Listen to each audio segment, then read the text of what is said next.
श्रीनिवासं श्रीगणेशं नमामि विनायकं जगदम् एकदं ब्रह्म विद्यानां शकदन्तं वेद विनायकं गजाप्रति विनायक गणाम्बिक प्रदये आदिपूजाय देवाय अन्तमोदकधारिण वल्लभा प्राणकान्ताय களஞ்சியம் அறக்கட்டளையில் ஐயாவோட மாமா நடராஜன் ஐயா அவர்களே நாளைக்கு வருகிறவர்கள் வரவேற்கிறோம். அகில இந்திய தமிழ் சங்கத்தின் ஆலோசகர் ஐயா பசுமை பழனிசாமி ஐயாவை நாளைக்கு வருகிறவர்கள் வரவேற்கிறோம். அகில இந்திய தமிழ் சங்கத்தின் துணைத் தலைவர் பழனிசாமி ஐயா அவர்களை நாளைக்கு வருகிறவர்கள் வரவேற்கிறோம். அகில இந்திய தமிழ் சங்கத்தின் துணைத் தலைவர் அசோகன் ஐயாவை நாளைக்கு வருகிறவர்கள் வரவேற்கிறோம். இந்த அகில இந்திய தமிழ் சங்கத்தின் தூண்களாக எனக்கு பக்கபலமாக இருந்து எல்லா ஆலோசனையும் வழங்கக்கூடிய ஆலோசகர் பாமா ஆரம்ப ஐயாவை மேடைக்கு வருகிறவர்கள் வரவேற்கிறோம். அகில இந்திய தமிழ் சங்கத்தின் ஆர்டிக தலைவர் கௌரவ தலைவர் சிட்டிபாபா ஐயாவை மேடைக்கு வருகிறவர்கள் வரவேற்கிறோம். கலைக்கல்லூரி பேராசிரியர் முத்துரகை அம்மா அவர்களை மேடைக்கு வருகிறவர்கள் வரவேற்கிறோம். களஞ்சியம் அறக்கட்டளத்தின் துணைத் தலைவர் அவர்களை மேடைக்கு வருகிறவர்கள் வரவேற்கிறோம்.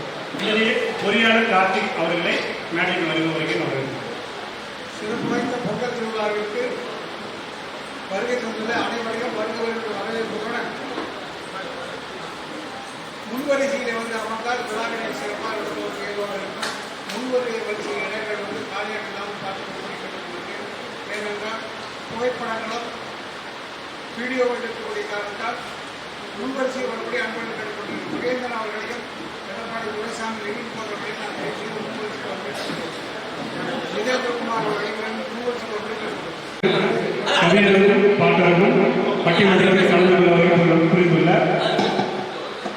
நமது கல்லூரி மாணவிகள் இறைவணக்கம் தமிழ் தாயை பாடுமாறு அழைக்கிறோம்.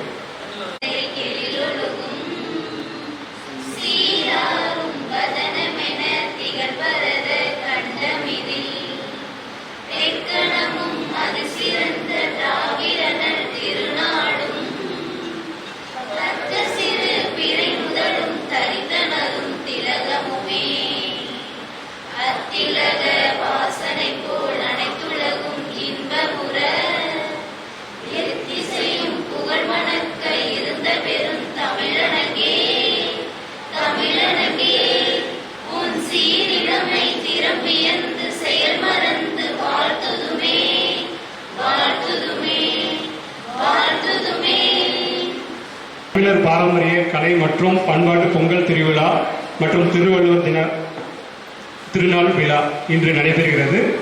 இந்த விழாவிற்கு நமது செயற்பொறியாளர் அவர்கள் தலைமையேற்று குத்துவிளக்கு ஏற்றி துவங்கி வைக்குமாறு அழைக்கிறோம். இங்க பாருங்க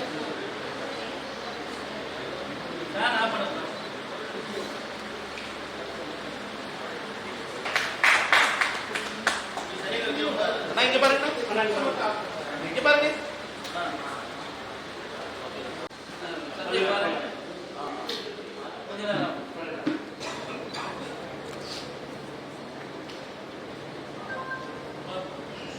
இங்க பாருங்க. இங்கு மேடையில் உள்ளவர்கள் அனைவரும் பொங்கல் வைக்கும் இடத்திற்கு சென்று பொங்கல் வைப்பதை துவக்க வச்சுட்டு மீண்டும் மேடைக்கு வந்துடலாம்.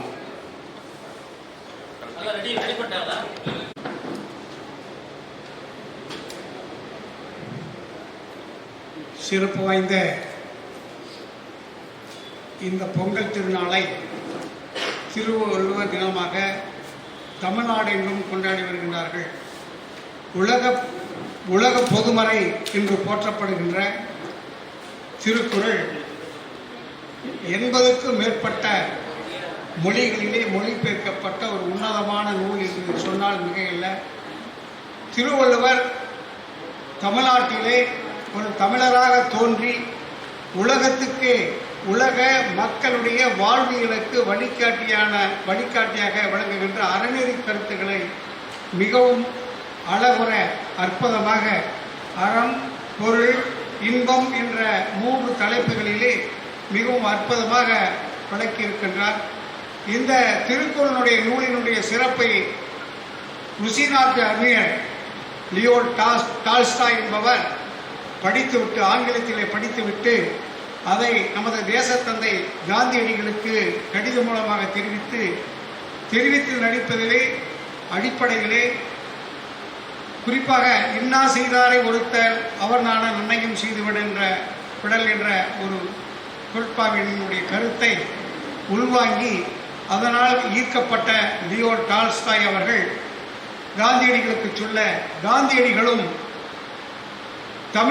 தமிழ்நாட்டிலே பிறந்த திருவள்ளுவருடைய திருக்குறளுடைய கருத்துக்களை உள்வாங்கிக் கொண்டு அவற்றை முழுமையாக படிக்க வேண்டும் என்ற ஒரு ஆர்வத்தின் அடிப்படையிலே மீண்டும் எனக்கு பிறப்பு என்று இருந்தால் அது தமிழ்நாட்டிலே தமிழனாக பிறக்க வேண்டும், திருக்குறளை முழுமையாக கற்க வேண்டும் என்ற அடிப்படையிலே அவருடைய உள்ளத்திலே ஆழமாக பதிந்த நூல்தான் திருக்குறள்.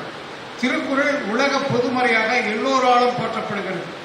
எல்லோராலும் போற்றப்படுவது என்பதுடன் குறிப்பாக கிறிஸ்தவ பெருமக்கள் அந்த நூலினை தமது நூலாக்க தங்களுடைய நூல் இயேசுடைய கருத்துக்களை உள்வாங்கித்தான் திருவள்ளுவர் எழுதியிருக்கின்றார் என்றெல்லாம் அவர்கள் அவற்றுக்கு உரிமை கொண்டாட துவங்கி இருக்கின்றார்கள் என்பது நாம் அறிந்த ஒரு செய்தி. அது ஒரு முற்றிலும் தவறான செய்தி என்பதையும் தெரிவித்துக் கொண்டு, தமிழராக பிறந்தவர், தமிழ்நாட்டிலே வாழ்ந்தவர், அவர் அறநெறி கருத்துக்களை மிகவும் அற்புதமாக உலக வாழ்வியலுக்கு மனிதனாக வாழ வேண்டும் என்ற ஒரு கருத்தோடு, தீண்டாமை ஒழிப்போடு, சாதி மத வேறுபாடு இல்லாமல் சமத்துவ சிந்தனையோடு விதைக்கப்பட்ட அருங்கருத்துக்களை விதைக்கப்பட்ட அற்புதமான நூல்தான் திருக்குறள். அதனால்தான் இன்றைய தினம் உலக பொதுமக்கள் எல்லாம் உலகத்தில் இருக்கக்கூடிய, குறிப்பாக தமிழ்நாட்டில் இருக்கக்கூடிய அனைத்து மக்களும் கொண்டாடி கொண்டிருக்கின்றார்கள். அதனுடைய அருமையை, அதனுடைய இவர்கள் பெருமையை உணர்ந்த பல்வேறு தேச தலைவர்களும் இதனை போற்றி புகழ்ந்து கொண்டிருக்கின்றார்கள். குறிப்பாக பாரத பிரதமர் அவர்கள் இந்த கருத்தினை, திருக்குறளுடைய கருத்துக்களை ஐக்கிய நாட்டு சபையாக இருந்தாலும் சரி, அமெரிக்காவாக இருந்தாலும் சரி, இங்கிலாந்தாக இருந்தாலும் எந்த நாட்டிற்கு சென்றாலும் அதனுடைய குரட்பாவுடைய கருத்துக்களை எடுத்து சொல்ல மேற்கோளாக காட்டுவதற்கு தயங்குவதில்லை. அந்த அளவுக்கு எல்லோருடைய மனதிலும், அறிவார்ந்த மக்களுடைய மனங்களிலே ஆழமாக பதிந்த ஒரு அற்புதமான நூல்தான் திருக்குறள். அந்த திருக்குறளை எழுதிய திருவள்ளுவர் நமது தமிழ்நாட்டிலே தமிழராக பிறந்தது தமிழுக்கும் கிடைத்த ஒரு மாபெரும் பெருமை, சிறப்பு என்று சொல்லிக்கொள்ள விரும்புகின்றேன்.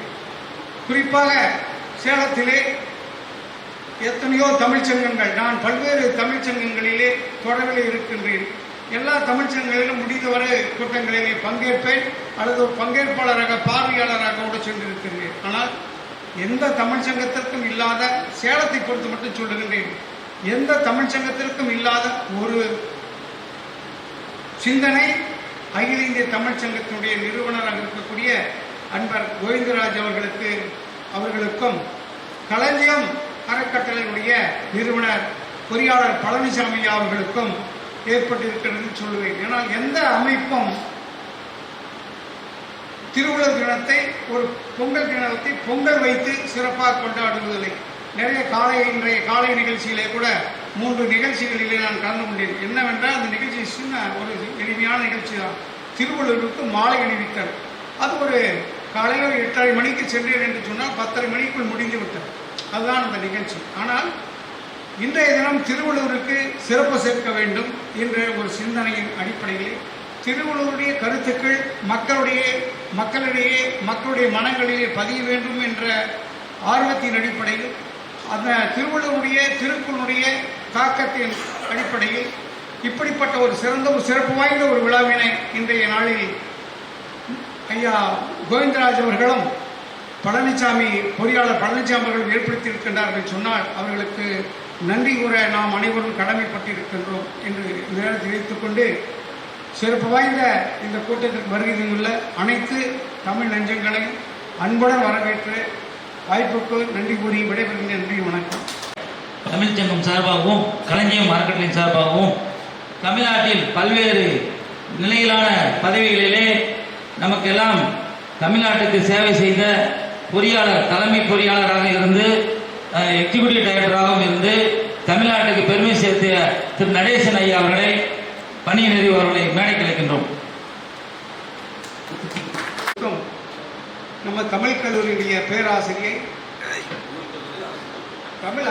தமிழ் சேலம் அரசு கலைக்கல்லூரியுடைய தமிழ்துறை பேராசிரியர் அம்மையார் முத்துநகை அவர்களை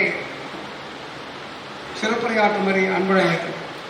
பாரம்பரிய கலை மற்றும் பண்பாட்டு பொங்கல் விழாவிற்கு வருகை தந்திருக்கின்ற அனைத்து ஆன்றோர் பெருமக்களுக்கும் எம்முடைய முதற்கண் வணக்கத்தை தெரிவித்துக் கொள்கின்றேன். திருவள்ளுவர் தினம், உழவர் திருநாள், தமிழர்கள் கொண்டாடுகின்ற மாட்டுப் பொங்கல் என்பது திருவள்ளுவரை சிறப்பிக்கும் விதமாக இந்த நாளை திருவள்ளுவர் தினமாக கொண்டாடுகின்றோம். திருக்குறளில் இல்லாத பொருள்களே இல்லை என்று சொல்லலாம். திருக்குறளில் என்ன இல்லை? பாவேந்தர் பாரதிதாசன் சொல்கின்ற பொழுது, அணுவை துளைத்து 7 கடலை உள்ளே புகுத்தி இருக்கிறார்கள் என்று சொல்லுவார்கள். அணு என்பதே மிகவும் சிறியதான ஒன்று, கண்ணுக்கே புலப்படாத ஒன்று. அத்தகைய அணுவில் 7 கடலை உள்ளே புகுத்தினால் எப்படி அடக்க முடியும் என்பது கேள்விக்குறிதான். ஆனால் அத்தகைய செய்திகளை திருவள்ளுவர் தன்னுடைய குரல் வழியாக இந்த உலகத்துக்கே வழங்கியுள்ளார். திருக்குறள் எதை பற்றி பேசவில்லை? அறம், பொருள், இன்பம். தினமும் திருக்குறளை நம் வீட்டினுடைய முற்றத்தில், அதாவது நம்ம பயன்படுத்துகின்ற நம்முடைய வீட்டினுடைய முன்புறத்திலேயே நம்ம அந்த திருக்குறள் நூலை கண்டிப்பாக வைத்திருக்க வேண்டும். திருக்குறள் என்பது ஒரு வாழ்வியல் நூல். மாந்தனை மாந்தனாக வாழ வைக்க ஒரு சிறந்த நூல் திருக்குறளை என்று வேறு ஏதும் கிடையாது என்றே சொல்லலாம். அறம் போலும் கூர்மையரேனும் மரம் போலும் மக்கட் பண்பில்லாதவர், மனத்துக்கண் மாசிலனாதல் அனைத்து அரண் ஆகுல நீர பெற, ஊருணி நீர் நிறைந்தற்ற உலகமாம் பேரறிவாளன் திரு. நிறைய குறள்கள் சொல்லிட்டே போலாம். ஒவ்வொரு குறளை பார்த்தோம்னு சொன்னா, இன்னைக்கு பள்ளி மாணவர்களுக்கு கூட என்ன பண்றோம், கண்டிப்பா மனப்பாட பகுதின்னு சொல்லிட்டு 10-20 குறள்களை மாணவர்களுக்கு சிறு வயதில் இருந்தே அரசு பாடப்பகுதியாக வைத்திருக்கின்றது. அப்படி அனைத்து செய்திகளையும் அறிந்து மனிதன் வாழ்வியலில் கடைபிடிக்க வேண்டிய அனைத்து கூறுகளையும் வரையறைத்து சொல்லுகின்ற ஒரு மிகப்பெரிய கருவூலமாக திகழ்வதுதான் திருக்குறள். திருக்குறள் நான் சென்ற ஒரு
அந்த திருவள்ளுவர் சிலைக்கு மிகப்பெரிய ஒரு பாலத்தை ஏற்படுத்தி இருக்கின்றார்கள். இதெல்லாம் தமிழகத்தினுடைய ஒரு சிறப்பை இந்த உலக நாடுகளே திரும்பி பார்ப்பதற்கு மிகப்பெரிய சான்றாக தமிழகமும் தமிழக அரசும் பல்வேறு முன்னெடுப்புகளை இன்றும் கையெழுத்து வருகின்றது. அப்படி திருவள்ளுவர் என்பது திருக்குறளில் இல்லாத பொருளே இல்லை. என்ன பொருள் அதை நீ யோசிச்சாலும், அதாவது ஒரு மனுஷனுக்கு வாழ்க்கையில என்ன பிரச்சனை நிகழ்ந்தாலும் அந்த பிரச்சனைக்குரிய தீர்வு அந்த குறளில் இருக்கின்றது. எந்த நீதிமன்றங்களும் தேவையில்லை, எந்த போலீஸ் ஸ்டேஷனும் தேவையில்லை. ஒரே ஒரு திருக்குறளை ஒழுங்கா ஒரு மனிதன் படிச்சான்னு சொன்னா அவனுக்கு எல்லா தீர்ப்பும் அதிலே கிடைச்சிரும், எல்லா ரிசல்ட்டுமே அதுல இருக்கு. அப்படி இருக்கின்ற இந்த வள்ளுவம் என்பது மனிதனை மனிதனாக வாழ வைக்கக்கூடிய இந்த திருக்குறள் அறம் சார்ந்த விஷயங்களையும் சொல்லுகின்றது, பொருள் சார்ந்த விஷயங்களையும் சொல்லுகின்றது, காதல் சார்ந்த விஷயங்களையும் சொல்கின்றது. திருவள்ளுவர் எல்லாத்தையுமே சொல்லிட்டார். அதுவும் அழகா 2 அடிகள்ல சொல்லியிருக்கார். இந்த மாணவர்களுக்கு மீண்டும் மீண்டும் நிறைய குழந்தைகள் இதை ஒரு ரெக்கார்ட் மாதிரி, இப்ப தம்பி எப்படி டான்ஸ்ல ரெக்கார்ட் பண்றாரோ அதே மாதிரி, மோனிஷ் எப்படி பண்றாரோ அதே மாதிரி திருக்குறள்லயும் நிறைய குழந்தைகள் என்ன பண்றாங்க, அந்த மொத்த குறள்களையுமே மனப்பாடமாக 2 வயசு குழந்தை 3 வயசு குழந்தைலாம் இது சாதனை படைக்கிறாங்க. போன மாதம் ஒரு 2 மாதத்துக்கு செக்ரட்டரியேட் போயிருக்கேன். அந்த கொரோனா காலகட்டத்தில் முழுக்கவே என்ன பண்ணிருக்காங்க, எல்லாம் வீட்டுல இருந்து, நம்மளாம் வீட்டுல இருக்கிறோம், என்ன சமைச்சு சாப்பிடலாம்னு யோசிக்கிறோம். ஆனா ஒரு சில பெற்றோர்கள் என்ன பண்ணிருக்காங்கன்னா, அது செஞ்சுக்கு அருகில ஒரு பேரண்ட், ஒரு ஸ்கூல் வாத்தியார் தான். அந்த ஸ்கூல் வாத்தியார் தன்னுடைய 2 குழந்தைகளையுமே ஒட்டுமொத்த திருக்குறள் அந்த 1330 குறள்களையும் மனனம் செய்து அதையும் ஒரு குறிப்பிட்ட கால நேரத்திற்குள் அதை மனனம் செய்கின்ற அந்த தகுதியை அந்த குழந்தைகளுக்கு சொல்லிக் கொடுத்திருக்கிறார்கள். அப்போ பெற்றோர்களுடைய பங்கு என்பது இந்த வாசித்தல் என்ற பண்பை அது அந்த குழந்தைகளுக்கு ஏற்படுத்தி கொண்டிருக்கின்றது. அப்பொழுதுதான் அப்ப விளையாட்டுத்துறை அமைச்சராக உதயநிதி அவர்களை சந்திப்பதற்காக 2 குழந்தைகளும் வந்திருந்தாங்க. அப்போ ஒவ்வொரு காலகட்டத்திலையும் நாங்க குழந்தையா இருக்கின்ற பொழுது என்னுடைய தந்தையும் பாத்தீங்கன்னா நிறைய இந்த தமிழ் மன்றங்கள்லாம் வைத்து நிறைய நிகழ்த்தினாங்க. அதுல பாத்தீங்கன்னா அப்பயே நான் சொல்றது 25 ஆண்டுகளுக்கு முன்பே, ஒரு 30 ஆண்டுகளுக்கு முன்பே என்ன பண்ணாங்க, அப்பயே திருக்குறள்களை எல்லாமே முழுமையாக வாசிக்கின்ற ஆற்றல் குழந்தைகள் இப்படியே மனனமா எப்படி தலைகளே கேட்டாலும் அந்த ஏபிசிடி சொல்ற மாதிரி மனனமா செய்கின்ற ஒரு அந்த பக்குவத்தை ஏற்படுத்தியிருக்கின்றார்கள். எவ்வளவு அழகா இப்போ நான் போன நிகழ்வுல கூட அந்த தமிழ் நம்ம எந்த இந்த அகில இந்திய தமிழ்ச்சங்கம் இல்ல தமிழ்ச்சங்க நிகழ்வுகள்ல தம்பி மோனிஷ் டான்ஸ் ஆடும் பொழுது கூட அதுல முழுக்க அந்த திருக்குறளை அப்படியே திருக்குறளே பாடலாக இருக்கும், திருக்குறளே இசையோடு இருக்கும். அவ்வளோ நான் ரொம்ப ரசிச்சுக்கிட்டே இருப்பேன். அதாவது திருக்குறளை பாடமாக படிக்காமல் பாடலாக படிக்கின்ற பொழுது, அதை இசை நயத்தோடு கேட்கின்ற பொழுது இன்னும் அது புரியாத, அதை ரசிக்காத, அதை விரும்பாத ஒரு மாந்தர்கள் கூட விரும்பி படிக்கின்ற அளவுக்கு அந்த இசை நயத்தோடு கூடிய அந்த பாடல் உண்மையிலேயே நம்மளை அப்படியே ஈர்க்கின்றது. அதுதான் அப்போ வள்ளுவர் சொல்லாத விளக்கங்களும் அர்த்தங்களும் மனித சமுதாயத்திற்குரிய தேவைகளும் தேடல்களும் என எல்லாவற்றையுமே பறந்துபட்ட கண்ணோடு அந்த காலகட்டத்திலேயே எல்லா காலத்துக்கும் ஏற்புடையதாக, அதுதான் முக்கியம். என்னைக்கோ எழுதினார் திருவள்ளுவர், ஆனா அது என்ன பண்ணுது, இன்னைக்கு இந்த 2K கிட்ஸ்க்கும் அது பயனுடையதா இருக்கு. அப்போ எல்லா தலைமுறைகளையும் வென்று வாழக்கூடிய ஒரு நூலாக இன்னைக்கு திருக்குறள் கண்டிப்பா இருக்கு. அதே மாதிரி உலக நாடுகள் அமெரிக்கால பாத்தீங்கன்னா திருவள்ளுவருக்கு மிகச்சிறந்த சிலை அமைச்சிருக்காங்க. தமிழ்நாட்டில் மட்டும் திருவள்ளுவரை நம்ம பெருமையா பேசல, உலக நாடுகள் எல்லாவற்றிலும் திருக்குறளை முதன்மை ஒரு நூலாக கருதி அவர்கள் போற்றி பாதுகாக்கின்றார்கள். அதுபோல தமிழக அரசும் நம்முடைய பாவேந்தர் தான் சொல்றாரு, சித்திரை கிடையாது, தைதான் முதல் நாள் அப்படின்னு சொல்றாங்க. தமிழர்களுடைய முதல் நாள் எது, தைத்திங்கள் தான் அப்படின்றாங்க. அப்போ இதையே தமிழக அரசும் நம்ம பின்பற்றி இந்த தை திருநாளையே இந்த வள்ளுவர் தினமாக இன்று நாம் கொண்டாடி கொண்டிருக்கின்றோம். இனிவரும் காலங்களிலும் இந்த திருக்குறளுடைய மேன்மையை நம்முடைய சமூகத்துக்கு மட்டுமல்லாமல் நம்முடைய அடுத்த தலைமுறைக்கும் கொண்டு செல்ல வேண்டிய கட்டாயத்தில் நாம் எல்லோரும் பயணிக்கின்றோம். அதை இசை வடிவமாக சொன்னாலும் சரி, இல்லை அதை ஒரு கட்டுரை வடிவில் அந்த மாணவர்களுக்கு கொண்டு சென்றாலும் சரி, எப்படி கொண்டு சென்றாலும் சரி, அது அவர்களுடைய வாழ்க்கையை உண்மையிலேயே பிரகாசிக்க செய்யும் என்று கூறி விடைபெறுகின்றேன். நன்றி, வணக்கம்.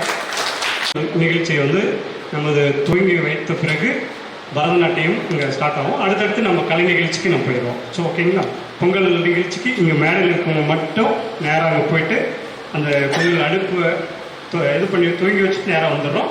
அதுக்குள்ளே வந்து பரதநாட்டியத்துக்கு ஸ்டார்ட் பண்ணிட்டா சரியாக இருக்கும்.